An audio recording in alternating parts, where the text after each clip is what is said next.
지난주에 이어서 오늘 이 시편 77편의 말씀을 통해서 우리가 낙심하고 절망했을 때 어떻게 해야 하는가?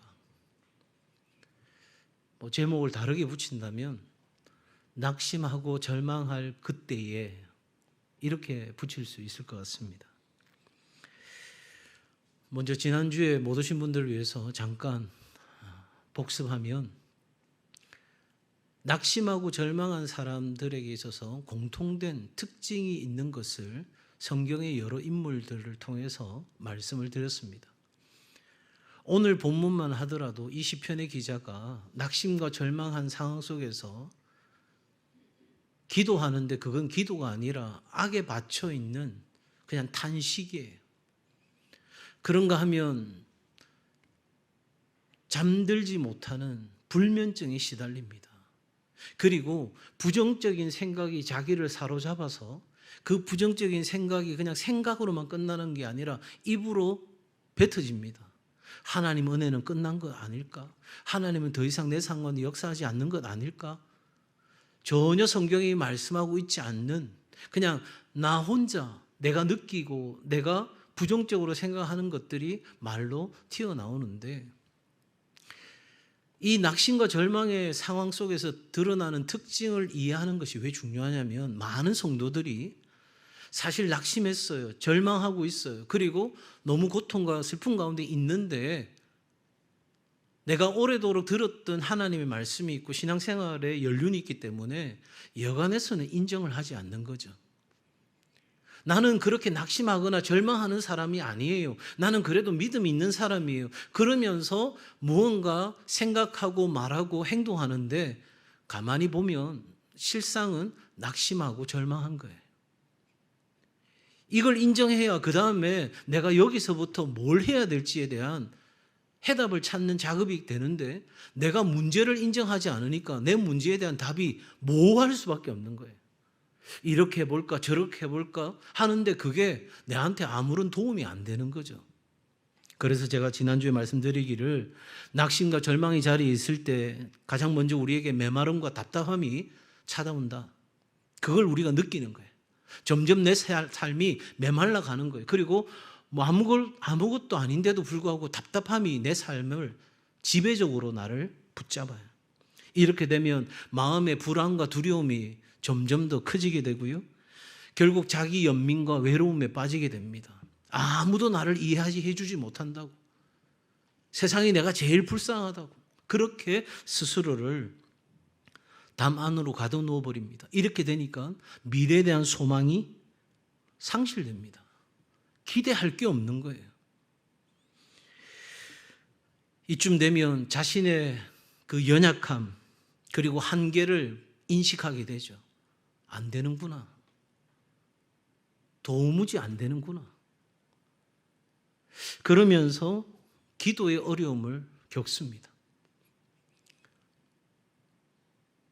여러분, 우리는 뭐가 연약함이냐면 기도할 바를 알지 못하는 것이 우리의 연약함이에요. 기도할 바를 알고 내가 내 삶과 상황 가운데서 무엇을 기도해야 될지를 성령이 가르쳐 주시는 대로 알고 그거를 기도하게 되면 그 기도하는 순간부터 내 삶의 크고 작은 어려움들은 다 누구에게로 옮겨가는 거예요? 네? 다시요. 내가 내 상황의 어려움과 고통과 여러 가지 해결해야 될 문제를 성령께서 나로 하여금 알게 하시고 깨닫게 하셔서 그걸 기도하게 하셨어요. 그러면 그 기도한 그 모든 문제는 나에게서 누구에게로 가져가는 거예요? 그럼요. 내 기도를 들으시는 내 아버지, 그것도 신실하시고 능력이 있으시고 우리를 절대 잊지도 포기하지도 않으시는 끝까지 사랑하시는 그 하나님께 우리의 삶의 문제가 넘어가는 거예요. 그런데 여러분, 낙심과 절망의 자리에서 계속해서 자기를 바라보게 되면 결국은 우리가 가장 연약한 상태인 기도의 어려움을 겪게 되는 거예요.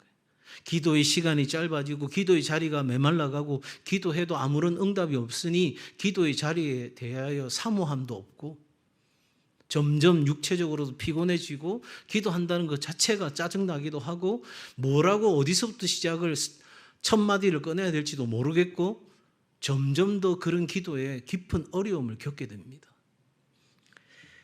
이렇게 되면 자신의 상황을 결국은 올바르게 인식하지 못하고 깊은 혼란에 빠지게 합니다. 그리고 사단은 이렇게 혼란에 빠져 있는 하나님의 사람들을 믿음을 빼앗고 믿음이 없는 상태로 죽이고 그래서 완전히 파멸에 이르기까지 절대 그 낙심과 절망이라고 하는 그 카드를 놓치지 않습니다. 그냥 깜빡 잊고 야, 내가 그 김집사가 잡아가지고 내가 끝장을 봤어야 되는데 야, 내가 놓쳤다. 사단은 이런 거 안 합니다. 절대 놓치는 법이 없어요. 왜요? 우는 사자와 같이 어르렁거리면서 찾고 있는데 뭘 놓치겠어요? 그러니 여러분, 이러한 정상이, 이러한 특징들이 내 삶 가운데 찾아오거든 인식해야 되는 거예요. 아하, 내가 지금 낙심하고 있구나. 내가 낙심의 자리에 있구나. 내가 절망의 자리에 있구나. 그러면 그 다음은 어떻게 되냐고요? 일어나야 되는 거예요. 달리다 쿰인 거예요. 소녀야, 일어나라. 하나님의 마음은, 하나님의 관심은 여러분, 우리가 그 낙심과 절망의 자리에서 불평하고 원망하고 두려움과 의심 속에 그렇게 살아가도록 하는 걸 하나님 원치 않으세요. 우리로 하여금 그 낙심과 절망의 자리에서 반드시 일어나라고 말씀하시는 거예요. 그건 우리가 돌파해내야 될 부분인 것이지 그거 다 그렇게 산다라고 생각하고 그렇게 받아들이고 그거 붙잡고 그거 묵상하면서 그것 때문에 어찌할 거 그렇게 살 인생이 아니고 우리는 쿰 하고 일어나야 되는 거예요. 사도 바울 고린도서 1장 3절과 4절에서 이렇게 말씀합니다. 찬송하리로다. 그는 우리 주 예수 그리스도의 하나님이시요 자비의 아버지시요 모든 위로의 하나님이시며 우리의 모든 환난 중에서 우리를 위로하사 우리로 하여금 하나님께 받는 위로로서 모든 환난 중에 있는 자들을 능히 위로하게 하시는 이시로다.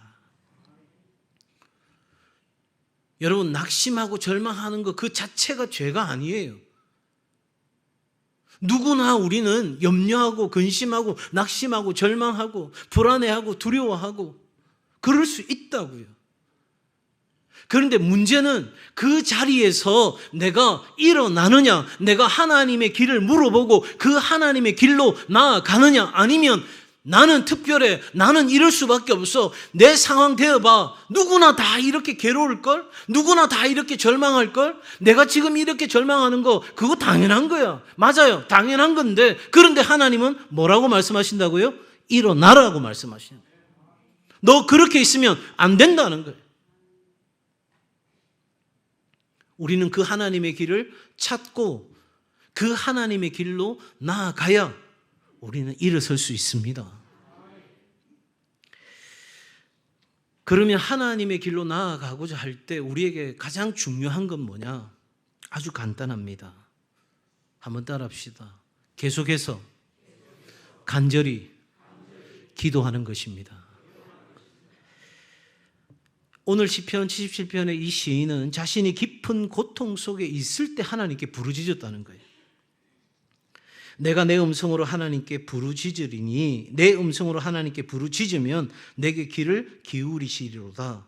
나의 환난 날에 내가 주를 찾았으며.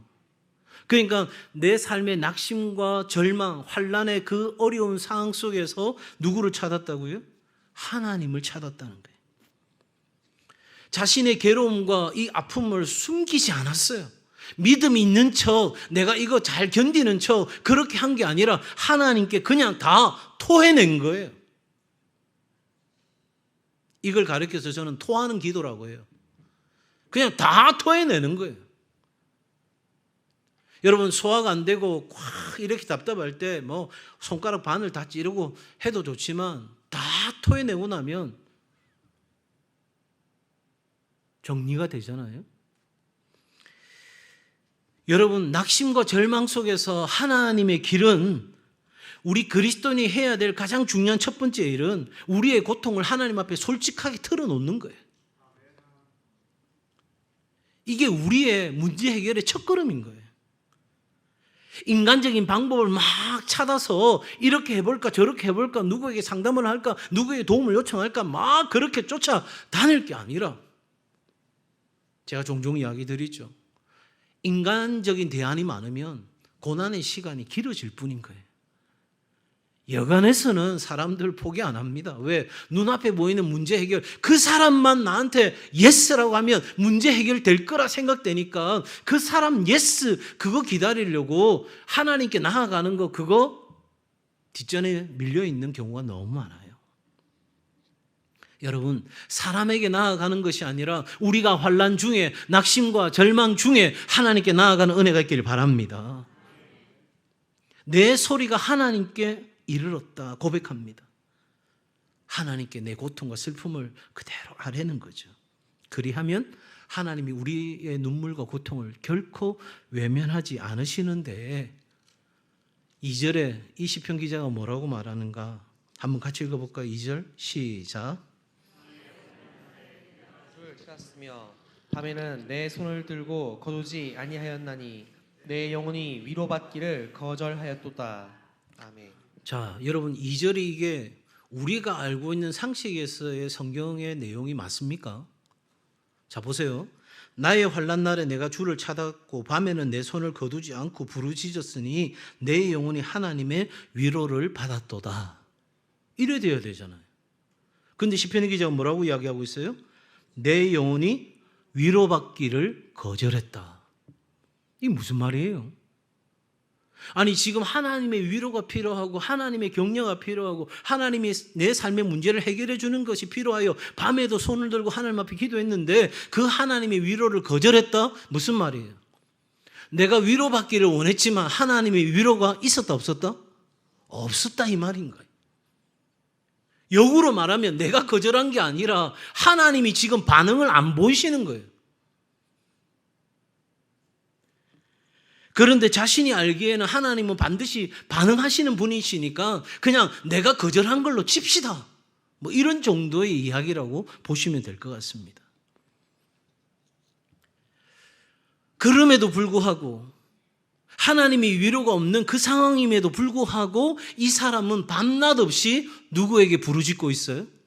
하나님께 부르짖고 있어요. 나에게 응답하시는 하나님을 기대하고 있다는 거예요. 내가 위로를 거절했다는 말은 그만큼 내가 하나님의 위로를 간절하게 기대하고 소망하고 바라보고 있다는 거죠. 자, 이러한 삶을 잘 보여주는 성경 인물로 한번 돌아가 보십시다. 욥이라는 사람. 그는 자신의 삶에 불어닥친 이 정말 어처구니 없는 고난과 고통 속에서 낙심했습니다.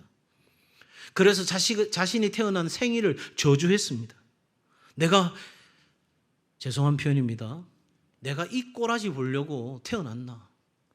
그냥 내가 태어나지 않았다면 이 땅이 존재하지 않았다면 내가 이런 거 보지 않았을 텐데 내 자식이 다 죽어가는 이 꼴을 내가 봐야 되느냐? 그런 끔찍한 기도를 욥은 중요한 건 계속했다는 거예요. 욥이 뭐 했다고요? 계속했다는 거예요. 기도 같지도 않은데 탄식 같은데 그냥 하나님 앞에 악을 쓰는 것 같은데 그런데도 불구하고 욥은 위로받지도 못하고 은혜가 나를 덮어 내 삶을 새롭게 하지 않음에도 불구하고 그냥 하나님 앞에 엎드렸어요. 그랬더니 마지막에 하나님이 말씀하십니다. 뭐라고? 욥이 나를 영화롭게 하였도다. 욥은 자신의 삶에 불어닥친 이 모든 것 이해할 수 없어요. 그게 어떻게 이해가 됩니까? 아니 생각해 보세요. 멀쩡하게 차를 타고 가는데 오면 안 되는 차가 나를 와서 들이받아가지고 가족들이 하루아침에 생명을 잃는 일이 일어났어요.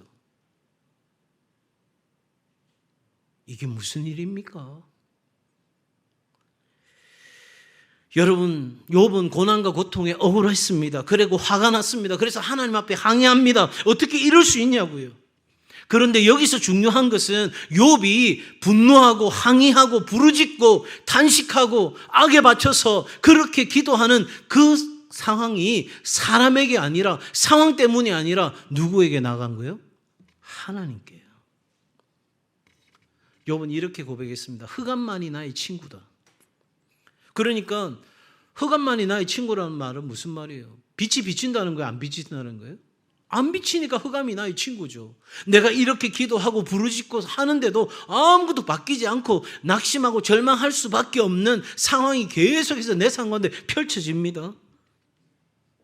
그럼에도 방금 제가 말씀드린 것처럼 욥은 누구 앞에 머물렀어요? 하나님 앞에 머물렀어요. 그리고 하나님 앞에 계속해서 말합니다. 고통 중에 아무것도 보이지 않고 내 상황은 아무것도 달라지지 않는 이 상황에서도 계속해서 기도합니다. 목회를 하다 보면 성도들이 그래도 견딜 만한 고난이 찾아오면 그냥 그렇게 또 견디고 목사님 괜찮습니다. 이런 분들이 계셔요. 또 한편으로 나까지 걱정을 더 할까 싶어 말 안 하시고 혼자 감당하는 분도 계셔요. 그런데 목사로서 참 정말 안타까운 것은 내가 지금 낙심하고 절망하고 있다는 것조차 모르고 그걸 또 부정하고 인정하지 않고 더 마음 아픈 건 하나님 앞에 나아가지 않는다는 거죠. 고상함이 필요 없어요. 남들이 뭐라고 말할까 그거 필요 없어요. 절망의 자리에서도 하나님을 떠나지 않고 계속해서 기도했던 욥을 여러분 생각하시기 바랍니다. 결국 어떻게 돼요? 사탄이 내기에서 집니다.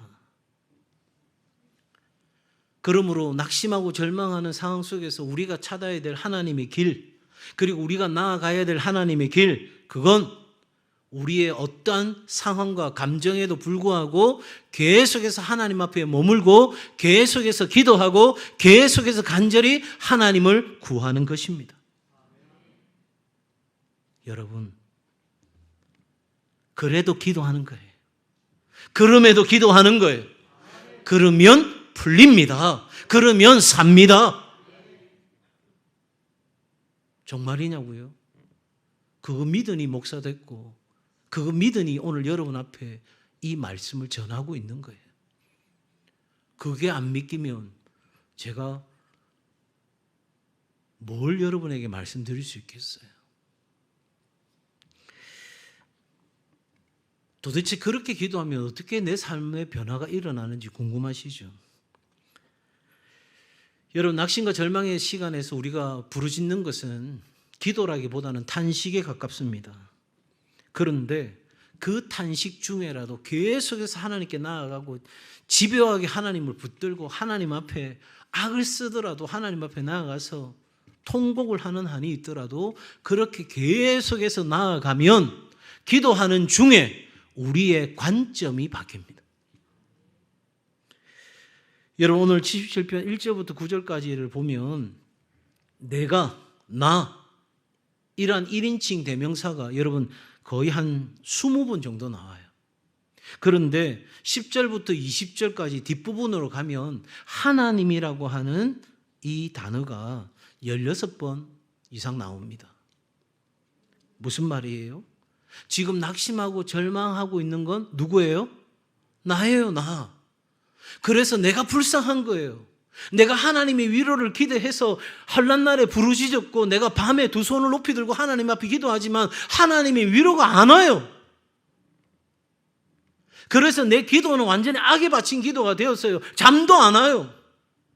심지어 내 생각에 자기 연민에 빠졌어요. 나 너무 불쌍한 거예요.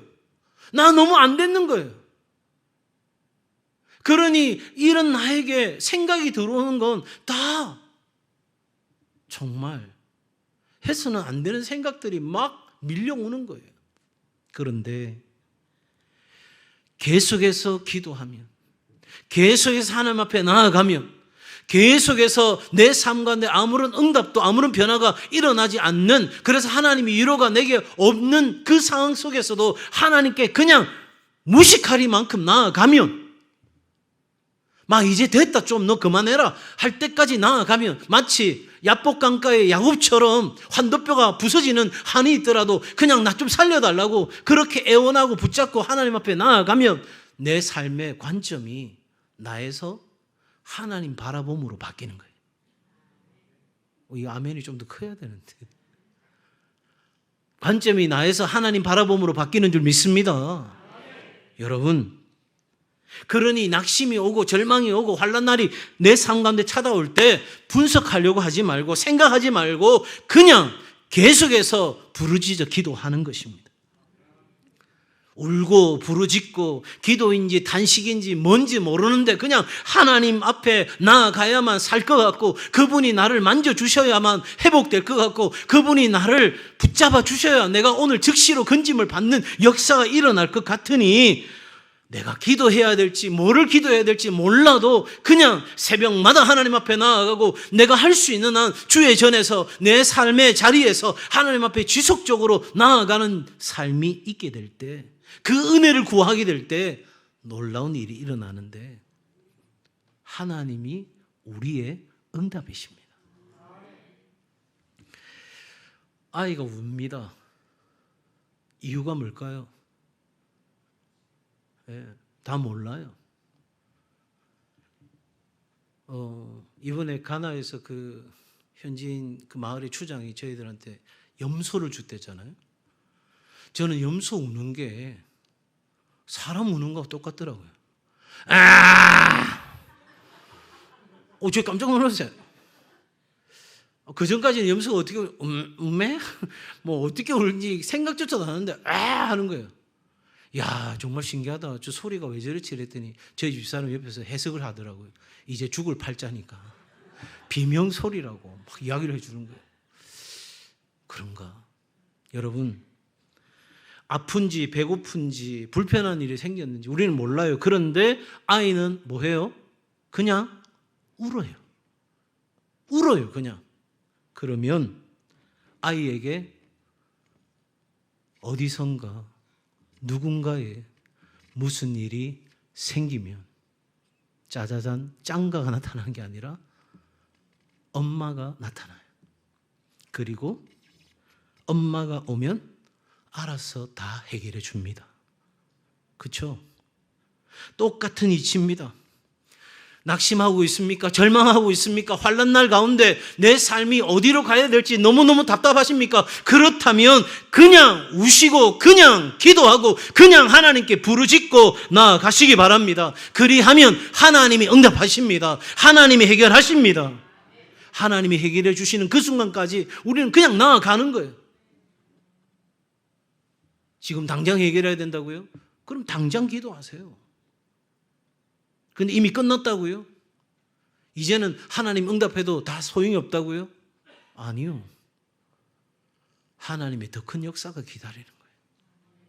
그러니 제발 좁아 터진 내 생각 가지고 하나님이 역사한다 안 한다 그런 거 복잡하게 생각하지 말고 그냥 크고 작은 일들이 생기거든. 내 문제든 내 가정의 문제든 내 자식의 문제든 아니면 내 이웃과 내 성도들의 문제든 무슨 문제든지 간에 여러분 하나님 앞에 지속적으로 계속해서 부르짖고 기도하는 그러한 하나님의 길을 나아가는 은혜가 있길 바랍니다. 그렇게 되기 위해서는 내 삶 가운데 지나온 내 삶의 과거에 행하신 하나님의 일들을 잊지 않고 기억하는 것이 필요합니다. 지금 시편의 기자는 그렇게 탄식하고 악에 바쳐서 기도하고 하나님의 위로 그거 내가 거절했어요.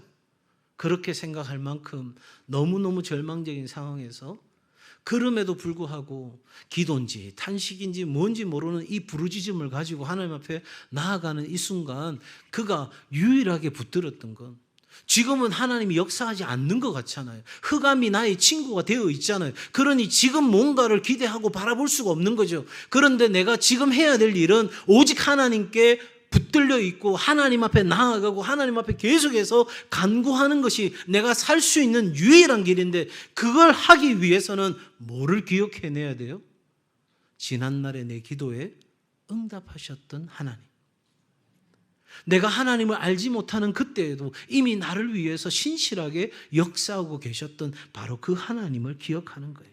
11절과 12절 우리 같이 한번 읽어볼까요? 11절과 12절 같이 읽습니다. 시작. 곧 여호와의 일들을 기억하며 주께서 옛적에 행하신 기이한 일을 기억하리이다.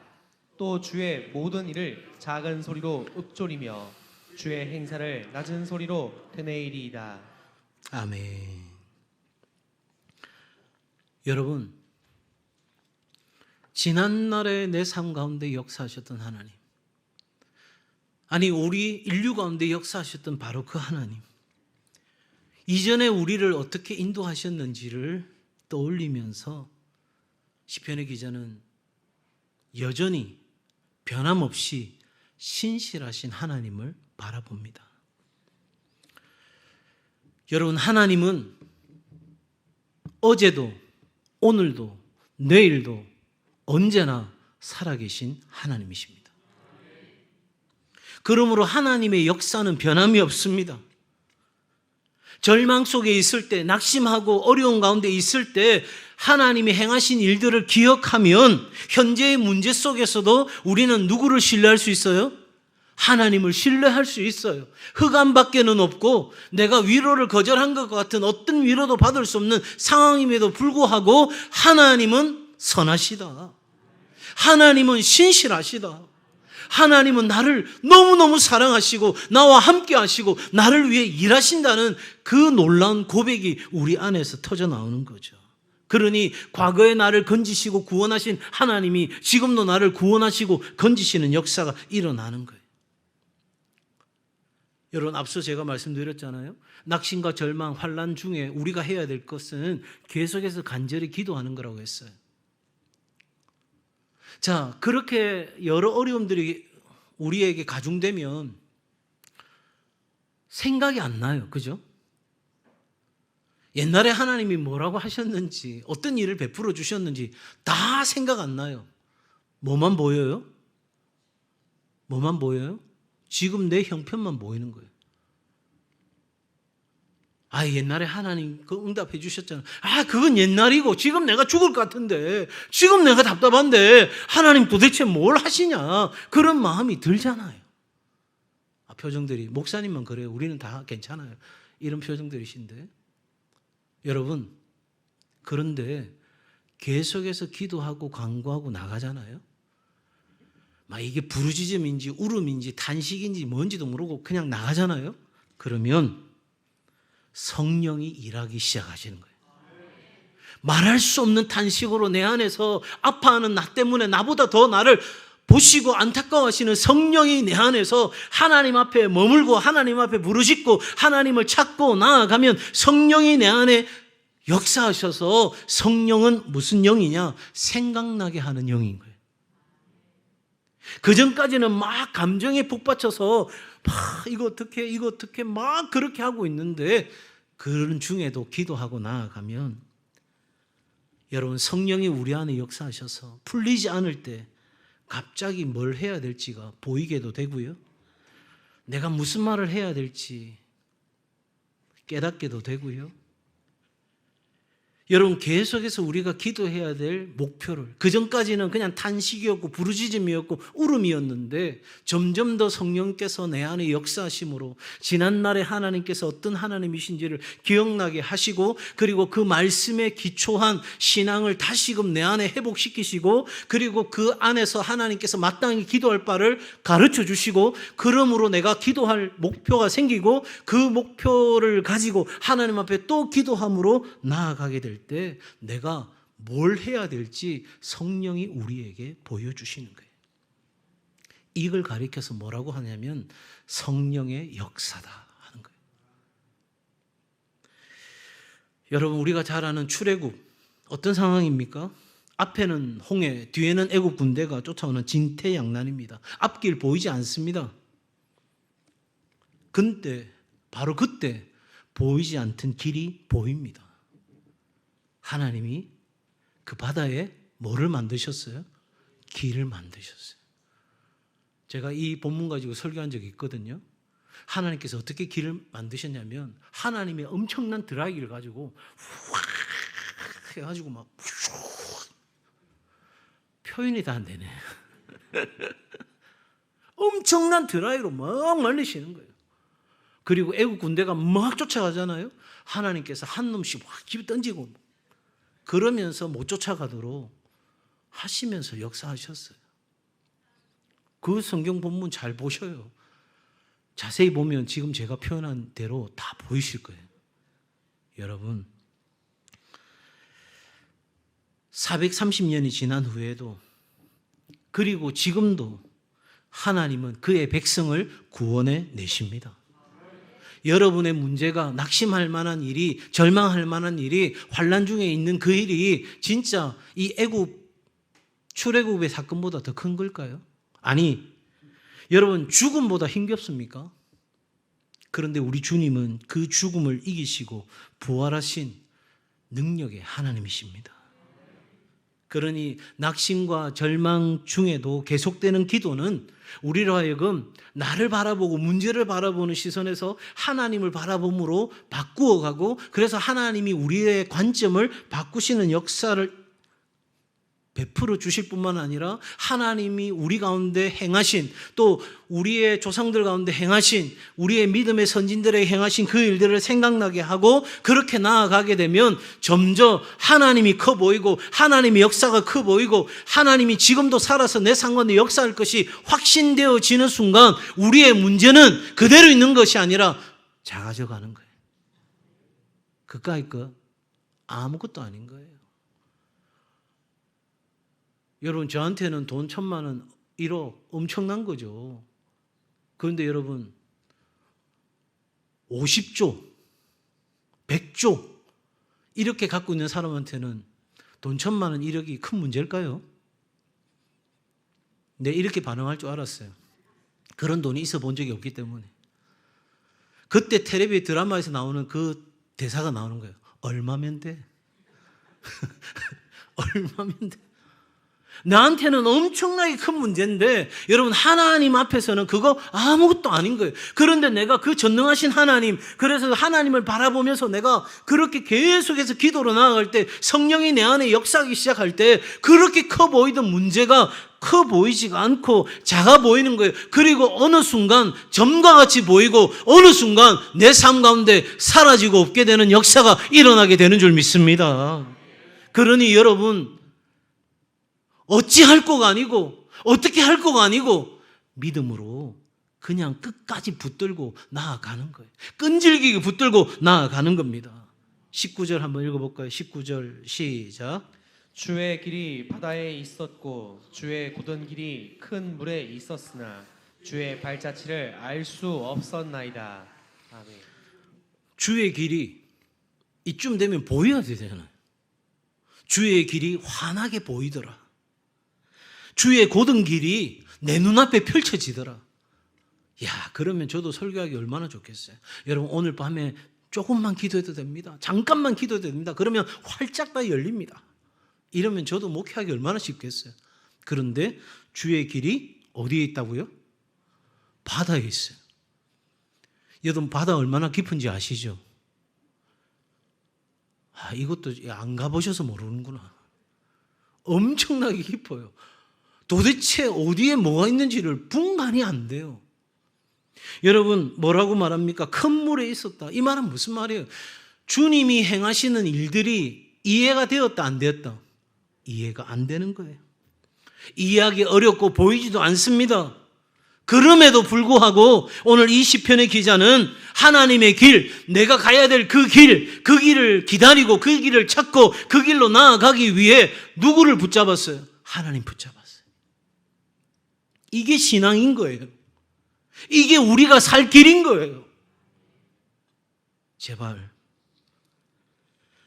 하나님의 길은 우리의 이해를 초월합니다. 그러니 그 길이 바다에 있어 보이지 않는다고, 큰 물에 있어 내가 모르겠다고 여러분 사람 앞에 무릎 꿇고 사람에게 도움을 구하고 사람에게 잘 보이려고 애쓰는 그런 인생이 아니고, 실패하고 실수하고 넘어지고 자빠지고 말도 안 되는 어려움이 내 삶 가운데 있을 때에 여러분, 이스라엘 백성을 인도하신 것처럼 하나님이 나를 인도하심을 믿고 그게 믿음으로 내게 다가오지 않으면 그냥 하나님 앞에 엉엉 울더라도 주님 앞에 엎드려 나아가면 여러분, 정답 안다고 실력이 아니에요. 정답 아는데 답안지에 못 쓰면 어떻게 되죠? 빵점이에요. 정답을 알아도 답안지에 써야 실력이 되는 거예요. 내가 알아도 내가 이렇게 하나님 앞에 계속해서 간절히 기도하고 나아가고 그럴 때에 성령께서 나로 하여금 하나님이 하신 일들을 기억나게 하고 그래서 나는 하나님 앞에 어떤 상황에서도 믿음을 가지고 강력하게 주님 붙잡고 가야 되겠다라고 하는 답을 알아도 그걸 내가 내 인생의 문제 앞에다가 적용하고 답을 쓰지 않으면 그건 내 문제 해결은 안 되는 거예요. 그러니 여러분, 내가 알고 있는 진리를 내 삶에 적용하는 것, 이게 믿음이고 능력입니다. 낙심과 절망은 단순한 시련이 아닙니다. 하나의 믿음과 능력을 강화시키는 하나님이 주신 기회입니다. 여러분, 전화위복이라는 말 아시죠? 낙심할 만한 거리가 왔어요. 절망할 만한 상황이 되었어요. 환난이 내게 찾아와요. 하나님 앞에 기도해도 보이지도 않고 답도 없고 아무것도 없어요. 그럼에도 불구하고 내가 그냥 하나님 앞에 엎드리는 거예요. 그렇게 되면 어려움이 가중되는 것 같아도 계속해서 기도하면 그러면 우리 인생에 초점의 전환이 일어나고 계속해서 부르짖으면 성령이 생각나게 하시고 그래도 계속해서 기도하면 전능하신 하나님의 일하심을 보게 될 줄로 믿습니다.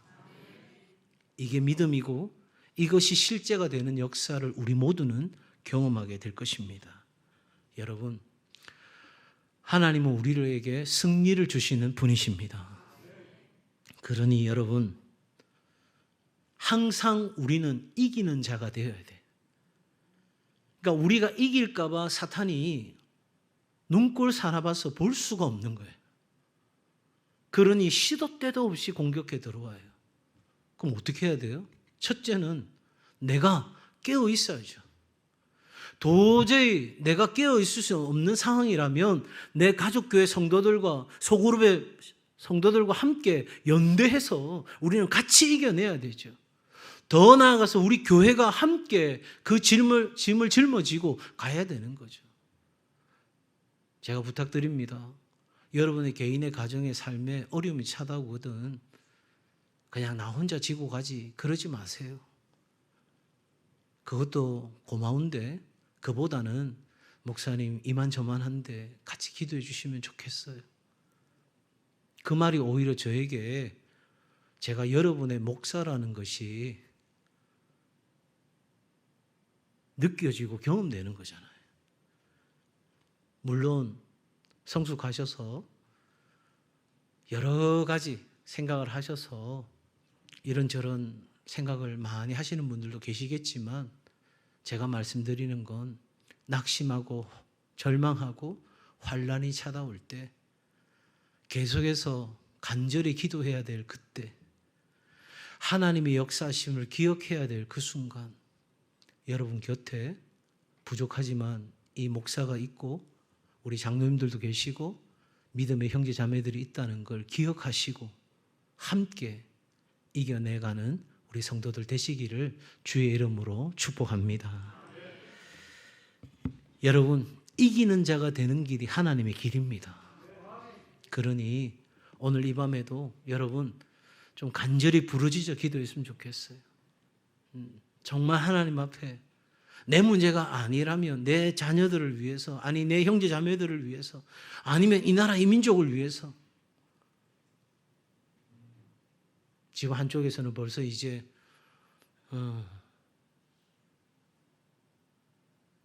지금까지 보지도 듣지도 못한 나라의 어려움들이 가중되고 있다고 시국 선언을 하고, 또 한쪽에서는 여러 가지 또 다른 이야기가 있고, 그러나 한 가지 분명한 것은 한국 전체가, 한국 교회가 차별금지법 전후로 해서 정말 많은 어려움들이 예상이 됩니다. 이번에 어느 국회의원이 그런 이야기 했더라고요. 내가 배운 신학교에서는 동성애를 지지하기 때문에 저는 제가 한 말을 철회할 수 없습니다. 그건 제 신념입니다. 그게 우리 정당의 정책이고 방향입니다. 점점 더 어려움이 가속화되고 있는 것이 현실입니다. 한국교회가 10월 27일 날 200만 명이 서울에 모이는 기도 집회를 준비하고 있다고 합니다. 거기에 참여하는 것, 참여하지 않는 것, 그걸 제가 이래라 저래라 말씀드리고 싶지는 않습니다. 다만 우리가 오늘 이 시대에 정말 낙심하고 절망하고 환란이 우리 가운데 있을 이때에 내 삶에 문제가 없다면 나라와 민족을 위해서도 우리 다음 세대를 위해서도 여러분 하나님 앞에 부르짖는 밤이 되기를 주의 이름으로 축복합니다.